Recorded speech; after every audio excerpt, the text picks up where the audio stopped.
Mtu wa kwanza kuuliza the same night, nikaiona kwa YouTube nilipopewa simu yangu, umeshika watu, yule mliomshika mmepeleleza mkapata ni wa kweli, alikuwa ni imamu kutoka Mombasa.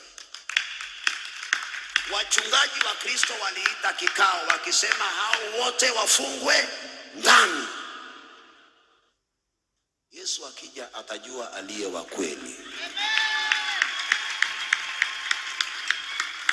Yesu akirudi, nyinyi mtakuta watu na buibui kwa mlango wakiwa mbinguni. Mchunge nyinyi wa Kristo.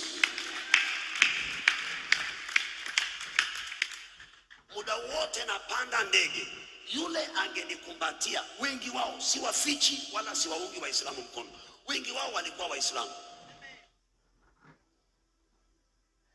Nimekutana na mwingine ambao sasa ni cabinet secretary Muislamu, alikuanga sitaki kutaja, akaniambia, pastor, ona watu wenu wa Kristo wenu wako na unafiki wa kupigana, unapigwa na Wakristo wako wa Kristo wenu tu. Si wako huko hata kwa serikali, si wangemwambia rais ukweli na wanakujua, mbona wako na unafiki? Sisi Waislamu hatukaangi hivyo, tunasimama na ukweli hata kama ni kukufa. Lakini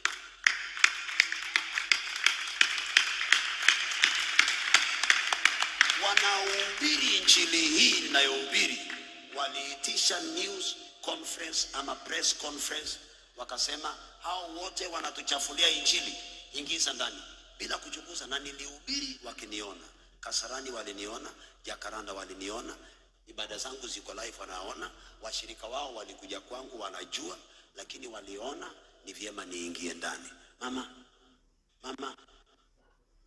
hawa wa Kristo atakuchinja.